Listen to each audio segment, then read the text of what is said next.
যুবজগতে সবাইকে স্বাগত।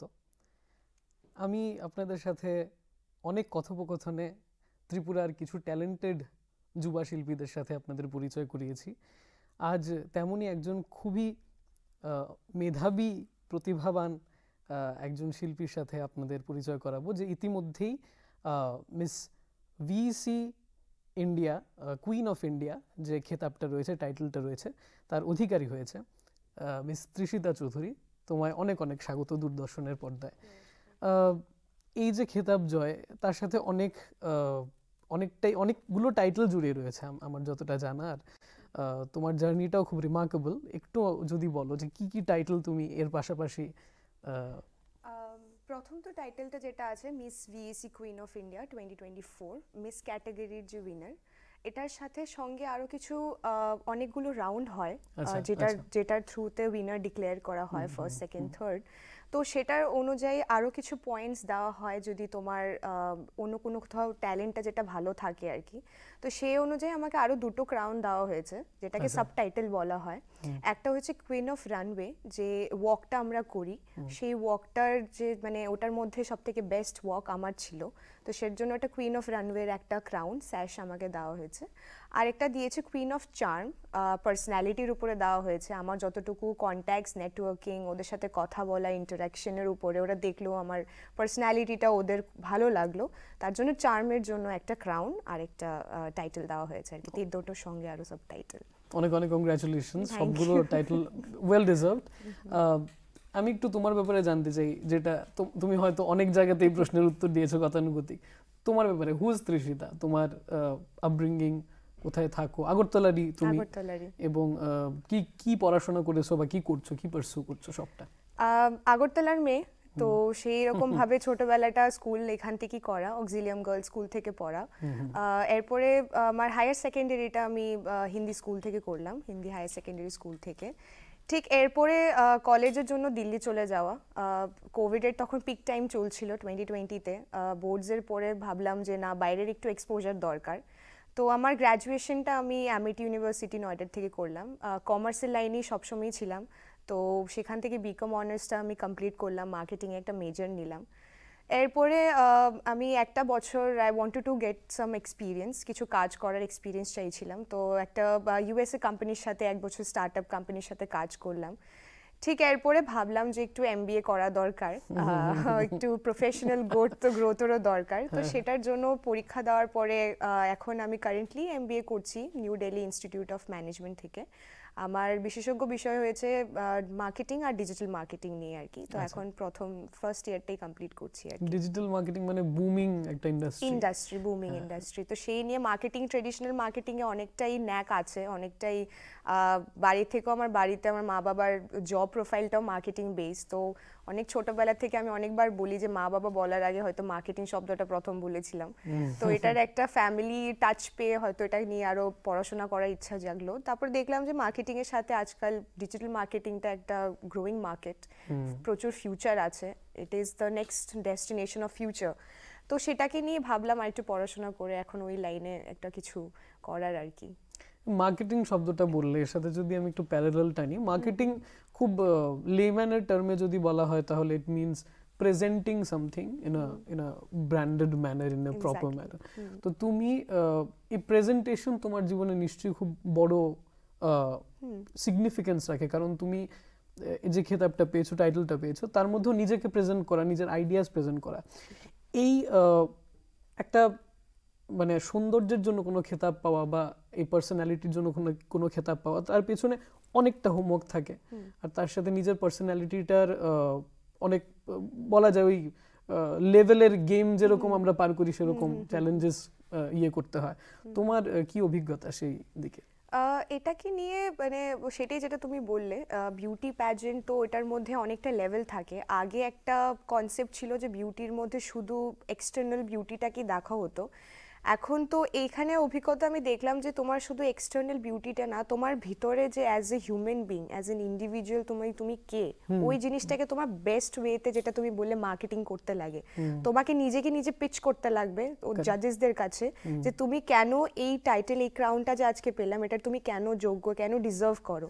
তো ওটাকে ওইরকম ভাবে দেখাতে লাগে, অ্যান্ড সেটার জন্য অনেকটা পরিশ্রম, অনেক নলেজ, অনেক স্কিলস। আজকাল মানে আশেপাশে তোমার এনভায়রনমেন্টে কি কি হচ্ছে এগুলোরও আপডেট থাকতে লাগে, দুনিয়ার সাথে চলতে লাগে, তাহলে গিয়ে এগুলো হয় আর কি। তো সেরকম ভাবে র্যাম্প ওয়াক আর ইয়ে ছাড়া ট্যালেন্ট রাউন্ড, আমি নাচতে খুব ভালোবাসি, তো ট্যালেন্ট রাউন্ডে ওখানেও আমি আমার বেস্ট স্কিলস দেখিয়েছি। কিছু কোয়েশ্চেন আনসার রাউন্ড থাকে যেখান থেকে তোমার নলেজের ডেপথটা বোঝা যায়, কমিউনিকেশন স্কিল বোঝা যায়। তো এরকম বিভিন্ন রকমের বিভিন্ন স্টেজে অনেক স্ক্রুটিনি যেটাকে বলা হয় সুপারভাইজ করে, অ্যান্ড সেটার জন্য গ্রুমিংও দেওয়া হয়েছে, আমাদের ভিইসি কুইন অফ ইন্ডিয়া থেকে গ্রুমিং দেওয়া হয়েছে। অ্যান্ড সেটার পরে দেখলো যে হ্যাঁ, আমার মার্কেটিংটা এখন বলতে হয় কি সবার তুলনায় বেস্ট ছিল, তার জন্য উইনার হয়েছে। And just not about the being a winner, আমি ভাবি যে প্রত্যেকটা মেয়ে যা আমার সাথে কম্পিটিশনে ছিল, আমার এক্সপিরিয়েন্সে দেখা যে আমার মনে হয় সবার মধ্যে কিছু না কিছু দেওয়ার আছে, সেই জন্যই এই কম্পিটিশনটা একটা জমজমাট খেলার মতন হয়ে উঠেছিল আর কি। তখন একটা টাইমে আমিও ভাবতাম কি আছে দুনিয়াতে আরো আরো অনেক কিছু অফার করার জন্য ট্যালেন্ট আছে দুনিয়াতে, তো সেটাই আমার ওভারঅল এক্সপিরিয়েন্স ছিল আর কি এটাকে নিয়ে। হ্যাঁ, তো তুমি এই যে বিউটির কথা বললে, এক্সটার্নাল বিউটির কথা বললে, এক্সটার্নাল বিউটি নিয়ে আমি একটু গম্ভীর আমি তারপর আবার এসে পড়বো কথা, বাট একটা গম্ভীর টপিক, যে এক্সটার্নাল বিউটি নিয়ে একটা সময় বারবি ডলের মতো লুক হতে হবে বা গতানুগতিক চেহারা হতে হবে, সেরকম একটা ধারণা অনেক আগে ছিল, প্রাগৈতিহাসিক যুগের কথা, কিন্তু তারপরে অনেকটাই প্রবর্তন হয়েছে। আমরা যারা টেলিভিশন বা মিডিয়ার মধ্যে বিউটির সংজ্ঞা খুঁজি আজকের দিনে, অনেকটাই ব্রডেন হয়েছে হরাইজন। আমার প্রশ্ন, তুমি হ্যান্ডস অন এক্সপিরিয়েন্স তোমার এই, আর যেহেতু তুমি আমাদের কাছের মেয়ে, মাটির মেয়ে, তুমি আগরতলার মেয়ে, তুমি ফ্র্যাঙ্কলি আমি তোমার থেকে যদি জানতে চাই, সত্যি কি বিউটির যে ডেসক্রিপশনটা আছে ওটা কি ব্রডেন হয়েছে, না এটা খাতা কলমই আমরা দেখি যে না every sort of beauty, because you are a conventionally beautiful person, but you might have observed অন্যদের সাথে কি ট্রিটমেন্টটা হয় যারা ধরো ওই ডেসক্রিপশনটাতে পড়ে না, তোমার কি এক্সপিরিয়েন্স? আমারও এরকম একটা ধারণা ছিল একটা টাইমে, কারণ কি আমি তখন বলতে গেলে ক্যামেরার ওই সাইডে, তখন আমি দেখে ভাবতাম যাই সামনে দেখছি এটাই সত্যি। যখন এই জগতে আসলাম তখন কাছের থেকে সব দেখে আমি এটা ভাবতাম যে আমার দ্বারা হবে কি হবে না, আমি কি সেই বিউটি স্ট্যান্ডার্ড, একটা স্ট্যান্ডার্ড যে সোসাইটি সেট করে রেখেছে সেরকম ভাবে চলতে পারবো কি পারবো না। আমার একটা খুবই ইন্টারেস্টিং স্টোরি এটাকে নিয়েও। আমি যখন এটার জন্য যখন যাচ্ছিলাম তখন আমার মাথাতে ছিল না যে আমি এটা করবো না, দেখে ভালো লাগতো, মিস ওয়ার্ল্ড দেখতাম, আমাদের ইন্ডিয়াতে এত মিস ওয়ার্ল্ড আছে, প্রিয়াঙ্কা চোপড়া থেকে দেখে মানুষী চিল্লার সবাইকে দেখতাম, খুব ভালো লাগতো। বাট আমি একটা জিনিস নোটিস করতাম যে সব উইনার্সদের একটা হাইট ক্রাইটেরিয়া আছে, তারা দেখতে they are like very tall, very well groomed, একটা ফিগার মেনটেন্ড আছেন। ওই যে হাইট ক্রাইটেরিয়ার সাথে আমি বাকিটা এতটা কম্পেয়ার করতাম না, কিন্তু নিজের হাইটটার সাথে ওদের হাইটটা কম্পেয়ার করতাম। আমি ইন্টারন্যাশনাল প্যাজেন্টসগুলো ফলো আপ করি, ওখানে দেখতাম যে এত লম্বা লম্বা মেয়ে, আমাদের সেই ইন্ডিয়ান হয়তো বেঙ্গলি আমার হেরিডিটারি জিন্সে এরকম এতটা হাইট নেই। তো আমি ভাবতাম যে হয়তো এটা আমার জন্য কোনো দিন না, এটা একটা ইচ্ছাই রয়ে যাবে। যখন এখানে ভিইসি কুইন অফ ইন্ডিয়াতে আসলাম দেখলাম হাইট ক্রাইটেরিয়াটা এখন অনেকটাই মার্জিনালাইজড হয়ে গেছে। আগের মতন তোমার একদম 5'9", 5'8", 5'11" হলেই যে তুমি এসব জগতে আসতে পারবে এরকম কিছু না। আমার বাই গডস গ্রেস আমার কাটায় আমার হাইট ক্রাইটেরিয়াটা হয়েছে। তারপরে ওটাতে যখন গেলাম, ওখানে গিয়ে যখন আরও লম্বাদেরকে দেখলাম যারা অন্য হাইট ভালো আছে, ওদেরকে দেখে মনে হলো যে কম্পিটিশনটা কি ওরকম হয়ে যাবে, এখন কি স্টেজে উঠলে কি শুধু লম্বাদেরকেই ভ্যালু করা হবে, কারণ কি ওর সামনে তো আমি খুব ছোট লাগছি দেখতে, সত্যি কথা বলতে গেলে।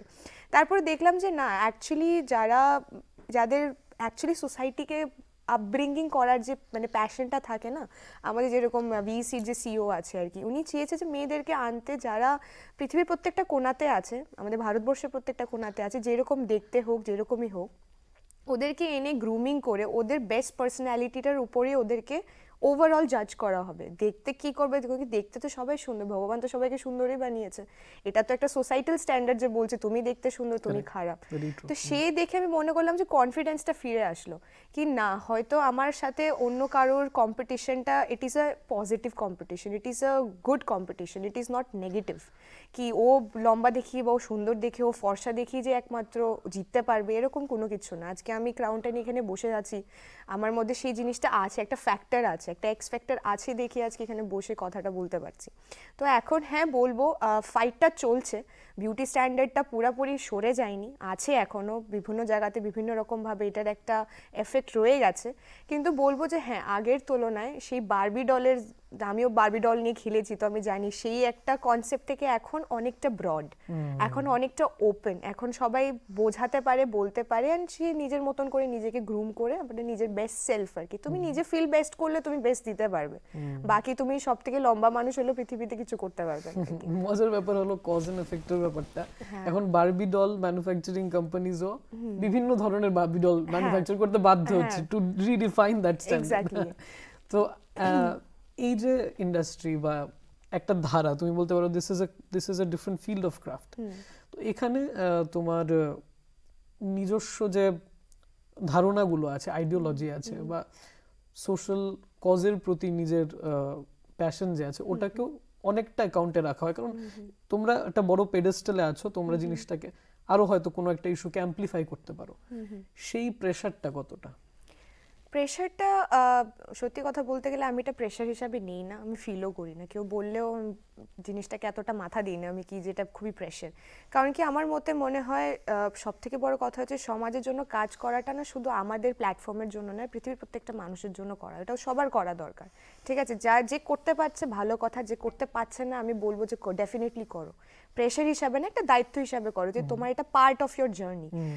তো ওই চাপটা কোনোদিন এর জন্য আরও ফিল করি না, কারণ কি ছোটোবেলার থেকেই বাড়িতে এই জিনিসটা একটা শিক্ষা হিসেবে দেওয়া হয়েছে, মা বাবাকে দেখেছি যে সমাজের জন্য কাজ করছে, বাইরে বেরোচ্ছে, ছোটোভাবে ছোটো কোনো হেল্প হলেও করছে, ওই জিনিসটা একটা শিক্ষা হিসেবে পেয়েছি। তো অটোমেটিক এখন এটা নিজের লাইফে যখন যাই তখন দেখি এটা অটোমেটিক একটা রিফ্লেক্সের মতন চলে আসে, চাপটা দেয়, থাকে, পড়াশোনা থাকে, মডেলিংয়ের জগৎ থাকে, সব কিছুই করতে লাগে, ব্যালেন্স করতে লাগে, অনেক সময় হয়ে ওঠে, অনেক সময় হয়ে ওঠে না।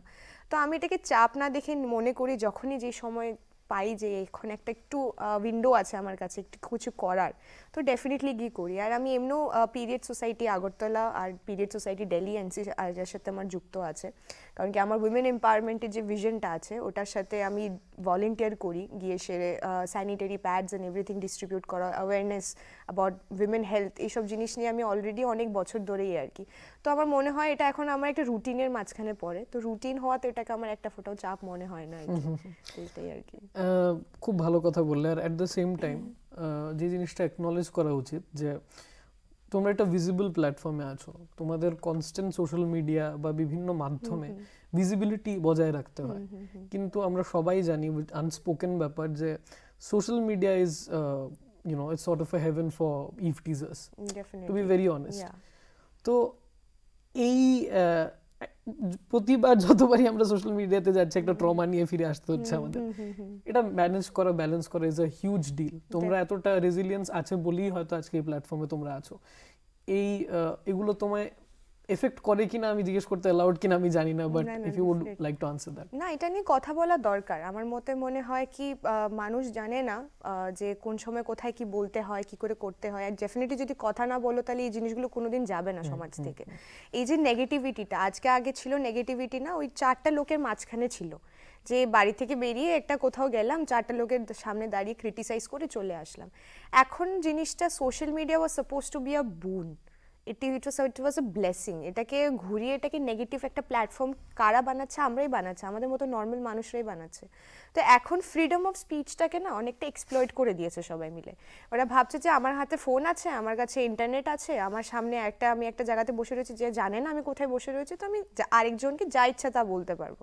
জিনিসটা হয় যেটাকে হেট কমেন্ট করা অ্যান্ড ইভ টিজিং করা যেটাকে বলে আর কি, তো এটা হয়ে সেরে সবার যেটা একটা ফ্যাক্টর থাকে, সবার এটা ট্যাকেল করার যে মানে ক্যাপাবিলিটিটা, এটা সেম হয় না, এটা সেম হয় না।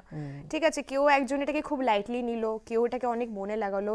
সব থেকে দুঃখজনক ব্যাপারটা এটা আমার জন্য, যে আমি দেখি অনেক অল্প বয়সের ছেলে মেয়েরা মানে সুইসাইড যেরকম জিনিস অব্দি ওরা চলে যায়, কারণ কি ওদের কেউ একজন বাড়ি থেকে কোথাও বসে মানে পৃথিবীর একটা কোণা থেকে তোমাকে ব্যাকলেশ করলো, ও পারলো না জিনিসটাকে সহ্য করতে। তো কষ্ট লাগে দেখলে যে অনেক সময় যে কেন হলো না, তো এগুলো নিয়ে কথা বলা দরকার। তো আমার মতে যখনই আমার সাথে এরকম কোনো সময় হয়, আমাকে কেউ বলে, সামনে থেকে বলুক, সোশ্যাল মিডিয়াতে বলুক, আমার মনে হয় ফার্স্ট থিং ইজ লাইক, তোমার যদি মনে হয় এটাকে ভয়েস করা দরকার, ডেফিনেটলি করো, ভয় পেও না। ও ভয় পাচ্ছে না তোমাকে বলার জন্য, তো তুমিও ভয় পেও না এটাকে নিয়ে একটা মানে রেসপন্স দেওয়ার জন্য। ওকে, ওর যাতে মনে হয় কি তুমি এটাকে দেখেছো, একনলেজ করেছো, আর ওকে তুমি কিছু বলছো। Be polite about it, be don't like you know be harsh, তোমার ওর লেভেলে নামতে হবে না। তুমি জাস্ট ওকে একদম ওরকম ভাবে বলো, স্ট্রং ভাবে বলো কি যেটা তুমি করেছো এটা ভুল। তুমি আজকে এটা আওয়াজ নিলে না, কালকে হয়তো আরো 10 জন এইসব জিনিসকে ফেস করার চান্সেসটা অনেকটা কমে যাবে। ওই একটা মানুষ দিয়ে স্টার্ট হবে সেই চেঞ্জটা। ও হয়তো বাড়িতে বসে যে না, জিনিসটা ভুল করলাম, তো তোমার এই ভয়েসটা করতে লাগবে। এটা শুধু সোশ্যাল মিডিয়া না, পৃথিবীতে প্রত্যেকটা জায়গাতে যেখানে দেখে মনে হয় যে না জিনিসটা ভুল, আমি বলবো voice it, as much as voice it. Be a woman, be a man, be whoever, voice for it, even if it's for animals. আমি তো বলবো যে মানে রাস্তাতে যখন অনেক সময় দেখি কুকুর বিড়ালকে অনেক মানুষ ঢিল পায়, আমি তো ওটার জন্য ভয়েস করো। Right of freedom of speech দিয়েছে, তো এটাকে ভালো কাজে লাগাও না, এক্সপ্লয়েট কেন করছো? তো এটাই আর কি, এটা আমার মানে আমার পার্সপেক্টিভ এটা মনে হয় আর কি। 2024 December 18th I think you were crowned with this title. এর আগে একটা জার্নি তোমার ছিল যেখানে তুমি ভারতবর্ষের বিভিন্ন অঞ্চল থেকে যে মেয়েরা আছে তাদের সাথে তোমার ইন্টারাকশন হয়েছে, ওই এক্সপিরিয়েন্সটা কি, ওটা থেকে কি পেয়েছো তুমি? আমার তো এক্সপিরিয়েন্স ভিইসির সাথে এতটা ভালো, মানে আমার এখন ফ্যামিলি মেম্বার ওরা, মানে এরকম ভাবে আমাকে রাখা হয় আর কি। ইনিশিয়ালি একটু ভয় পাচ্ছিলাম, কারণ কি কিছু মানুষের সাথে ফ্যামিলি মেম্বার্স ট্রাভেল করছিল, আমার কেউই ছিল না, আমি একাই থাকি দিল্লিতে, আর মা বাবারও এতটা দূর পড়ে যায় গোয়াতে যাওয়া আসা থাকা। তো ওখানে যাওয়ার পর থেকে ওদের সিস্টেম্যাটিক সব কিছু খুব ভালোভাবে সিস্টেম্যাটিক্যালি ছিল, কোথায় পিক করার থেকে, এয়ারপোর্ট থেকে পিক করার থেকে পরের দিন মানে লাস্ট ডে অবধি পিক আপ মানে ড্রপ করা অবধি সবটাই ওদের একটা সিস্টেমের মধ্যে আর কি। তো সব থেকে বড় ব্যাপারটা হয়েছে, আমি না প্রথম দিন গিয়ে সবাইকে জানিয়েছিলাম এই জিনিসটা। তো আমাদের ইনস্টাগ্রাম পেজে একটা একটা করে প্রত্যেকটা ফাইনালিস্টের পোস্ট যাচ্ছিল, যে কারা কারা ফাইনালিস্ট আর কি। তো ওটা 1-2 মাস লাগিয়ে ওরা পোস্ট করেছে।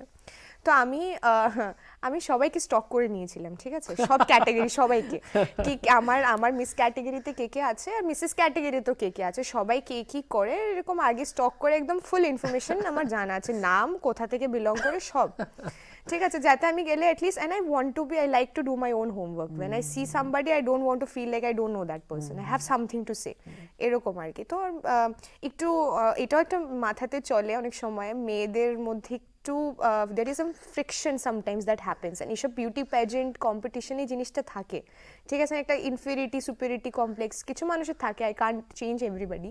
তো সেই জন্য ভাবলাম আগে থেকে একটু ইনফরমেশন নিয়ে রাখা বেটার, একটু স্টক করে নিই, যখন ইনস্টাগ্রামের জগৎ এখন, তো করে নিই একটু। তো এরপরে ওখানে যাওয়ার পরে দেখলাম যে এটার আগেও আমাদের কিছু গ্রুমিং সেশনস অনলাইন অফলাইন হয়েছে, যেটা থ্রুতে সবাইকে না, কিছু কিছু মানুষের তো অলরেডি ইন্টারাকশন হয়ে গেছিলো।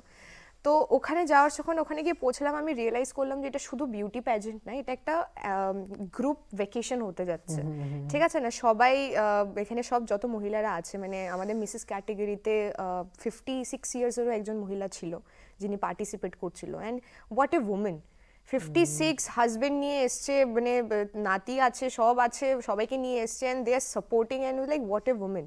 উনিও একটা খুব বড় একজন ইনফ্লুয়েন্সার। তো ওখানে দেখলাম যে ওদের সাথে ইন্টারাকশন করে না লাগলো যে দে আর লাইক এ ফ্যামিলি। যারা মিসেসরা আছে ওদের আমাদের বয়স থেকে অনেকটা বড়, তো ওরা আমাদেরকে লিটারেলি মানে মেয়েদের মতন দেখছিল, যে মানে একটা নিজের সন্তানকে যেরকম ডাক দেওয়া হয় না, কি এই করবি না, এটা করবি না, এটা এরকম ভাবে কর। তো দেখলাম যে কোনো ফ্রিকশন ছিল না আমাদের মাঝখানে, সবাই একজন একজনকে সাপোর্ট করছে। প্র্যাকটিস করছি আমাদের, রাত্রে 1-2 অবধি আমাদের প্র্যাকটিস চলতো, র্যাম্প ওয়াকে কী করে হাঁটতে হয়, কী করে এন্ট্রি হয়, কী করে এক্সিট হয়, 2-3 অবধি, পরের দিন সকাল 6টার সময় আবার ফ্রেশও লাগতে লাগবে, কিন্তু বিউটি কন্টেস্ট। তো এরকমের জন্য সবাই একজনকে সাপোর্ট করছে, আমরা স্পা করতে যাচ্ছি, মানে গল্প করছি, কে কার সাথে কী হচ্ছে সব ইনফরমেশন। তো আমার এক্সপিরিয়েন্স তো ওদের সাথে খুবই ভালো, অ্যান্ড টিল টুডে, এখন হয়ে গেল অলমোস্ট 2 মাস ওটার পরে। এখন আমরা কন্ট্যাক্টে আছি, এখনো আমরা একজন যে যেরকম ভাবে যেই কোণা থেকে যেই মডেলিং করছে যাই করছে আমরা শেয়ার করছি, আমরা সাপোর্ট করছি যে দেখো আমরা আছি সঙ্গে। কিন্তু বিউটি প্যাজেন্ট আমি একটা বলি it's a sisterhood thing, you make sisters there, it's not part of your family from the real family, but you make a family of your own, and we all there are sisters. Like বয়সটা factory করে না ওখানে। I am very good family friends with somebody who is 50, like a mother to me, and I am also somebody who is younger to me. It's like a family together. তো আমার এক্সপিরিয়েন্সও খুব ভালো ওদের সাথে। তো এই যে একটা মিডিয়া ম্যানুফ্যাকচারড মিথ আছে, হ্যাঁ, friction between women is an absolute, তুমি বলছো Exactly. that's a myth. that's a I won't say it's a myth. I would say it exists, and I'm just glad কি আমি আমার মতন করে থাকে না ওই যে আমাদের সেম মেন্টালিটির মহিলারা আমি ওখানে পেয়েছি আর কি। And I want to believe it's a myth, কারণ কি আমার মনে হয় এটা মানে এটা একটা সোসাইটিতে কেউ একজন কোনো একদিন মানে দুপুরবেলা বসে বোর হয়ে গেছিল তো কেউ বলে দিয়েছে যে মহিলারা একসাথে থাকতে পারে না। আমি বলবো মহিলারা যদি শুধু একসাথে থাকে ওদের কোনো টেনশনই নেই দুনিয়াতে, দে ক্যান ট্যাকেল এনিথিং। তো I want to believe it's a myth, and I want to be proven like right and wrong, left and right, কি ভাই আমি তো এটাই বিশ্বাস করি আর কি। ভবিষ্যতের কি ভিশন রাখো? ভবিষ্যতে পিসফুল আর হ্যাপি থাকার ভিশন রাখি ওভারঅল। অ্যান্ড একটা ভিশন থাকে যেটা আমি সোসাইটিতে আমাদের মহিলাদের জন্য আমি করতে চাই। একটা উইমেন এম্পাওয়ারমেন্টের একটা ব্যাকগ্রাউন্ড থেকে আমি আসি। আমি নিজের মাকে দেখলাম, উনি মানে আমার মা জব করেছে, ফ্যামিলি সামলিয়েছে, তো একটা দেখেছি স্ট্রং ইন্ডিপেন্ডেন্ট উমেন একটা যে কনসেপ্ট আর কি খুব কাছের থেকে দেখা। আমার একটা ছোট বোনও আছে, আমার থেকে অনেকটা ছোট, 7 বছর। তো ওর জন্য আমি একটা রোল মডেলের মতন অ্যাক্ট করি। তো আমার ওর জন্য এই যে স্ট্রং ইন্ডিপেন্ডেন্ট উমেনটা কীরকম হতে লাগে আমার মনে হয় নিজের একটা আইডিয়ালাইজ মানে একটা ভালো একটা ইমেজ ক্রিয়েট করা আর কি। তো সেই রকমভাবে আমি রিয়েলাইজ করলাম যে পৃথিবীতে যত মহিলারা আছে যাদের স্টোরি, যাদের ভিতরে কারেজ, রেজিলেন্স, প্যাশন, এই জিনিসগুলো ওদের যে কাহিনীটা, I want to bring that stories to the world. Not necessarily যে সবাই একটা জায়গাতে গিয়ে সাকসেসফুল হলেই যে ওর সাকসেস স্টোরি শোনা যাবে। আমার মনে হয় প্রত্যেকটা ঘরে একটা করে কাহিনী আছে, অ্যাটলিস্ট আমাদের ঠাম্মা মানে আমাদের দিদা, মা, বোন সবার এই যে I want to bring the story, and I am yet working on that কি how to do it.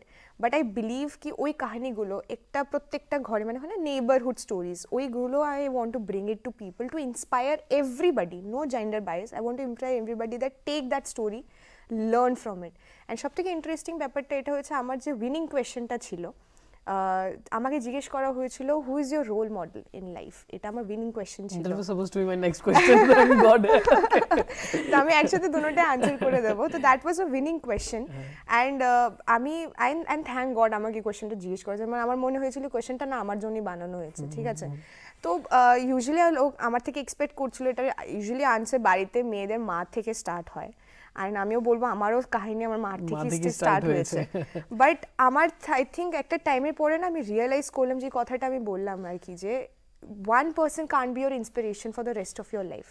If you have somebody it's good, but for me it doesn't work that way. আমার জন্য প্রত্যেকটা মহিলা যে fight করে daily ঘুমের থেকে ওঠার থেকে রাতে যাওয়া অবধি, be it in any zone, career, life, everywhere, ওখান থেকে আমি একটা করে কিছু স্কিল নিই, একটা কিছু শিখি, ওটাকে নিজের লাইফে আমি অ্যাপ্লাই করি, আর ওটাই আমার inspiration. That was my winning answer, and I think it worked out really fine since I am sitting here today.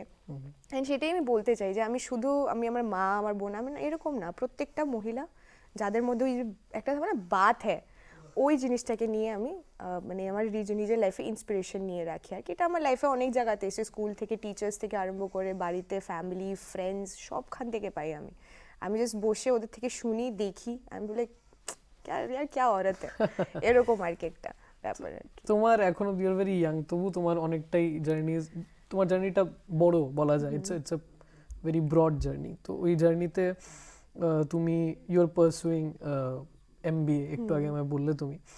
At the same time তুমি প্যাজেন্ট জিতেছো, ভবিষ্যতে তোমার থেকে এক্সপেকটেশনও থাকবে, আমি জানি তুমি ডিল করছো সব কিছুর সাথে। এছাড়াও তোমার এডুকেশন লাইফে তুমি বিভিন্ন মানুষের সংস্পর্শে এসেছো। What are your major takeaways from your life this far? I think the major takeaway is that stick to your roots. এটা খুব ইম্পর্টেন্ট। আমাদের জেনারেশনে আমি এই যে জেনারেশনাল গ্যাপটা আমি দেখি, আমি বুঝতে পারি। আর এটা আমাকে না অনেকে মনে করিয়ে দেয় কি তুই তো ছোট, তুই তো মানে জানিস না, দুনিয়া দেখিসনি।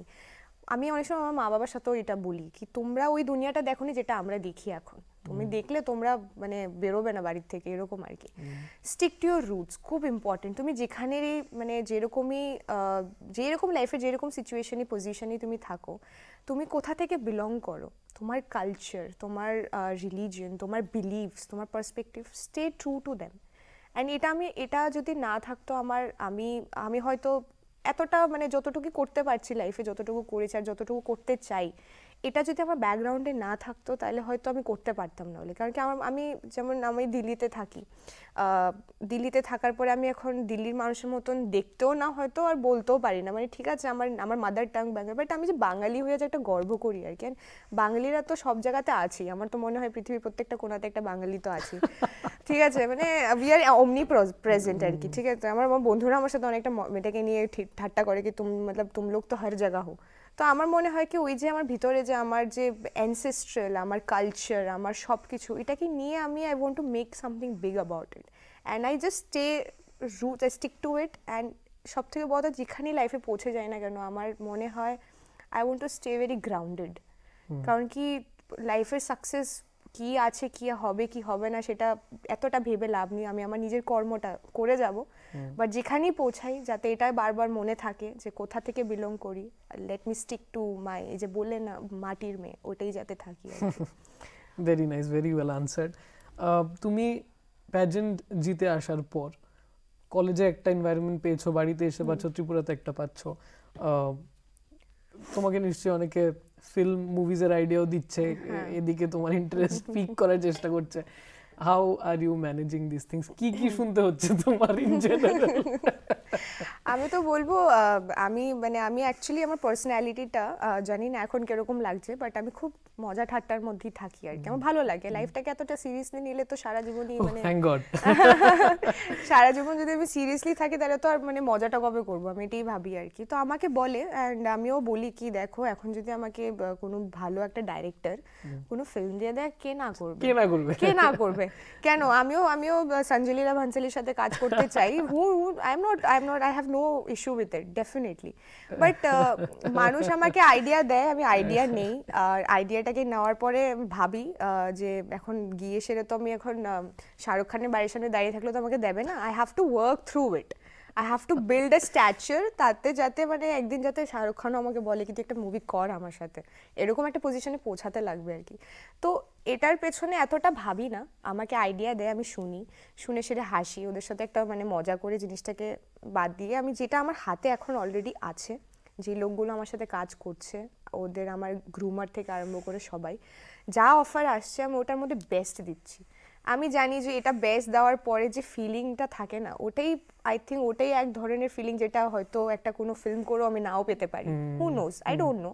তো আমি যেটা করছি এটার মধ্যে আমি মজা করি, আমার ফটোজ তোলা হচ্ছে, পোস্ট চলছে, এই করছি সেই করছি, দুটা মানুষ আমাকে বলছে যদি ভালো করছিস, বাস এটাতেই আমি আমার যে স্যাটিসফ্যাকশন আর কি, যা হবে তা দেখা যাবে, এতটা আই থিঙ্ক ভাবলে আই থিঙ্ক এটা খুব খুব ইভলভড একটা অ্যাপ্রোচ। হ্যাঁ, আমরা অনুষ্ঠানের প্রায় শেষে এসে পড়েছি। আমার আজ কথা হলো with Trishita Chowdhury, she is a brilliant mind.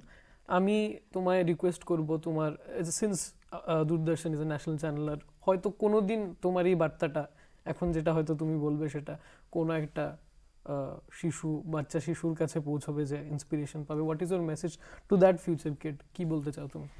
আমি একটা জিনিসই বলতে চাই যে স্বপ্ন দেখো, স্বপ্ন দেখার স্বপ্নের কোনো লিমিট নেই, কোনো শেষ নেই। বলে sky is the limit, but I believe even it's not the limit. স্বপ্ন দেখো, নিজের যা স্বপ্ন তুমি দেখতে চাও, যেরকমভাবে নিজেকে বড় করতে চাও, ডু ইট, করে যাও।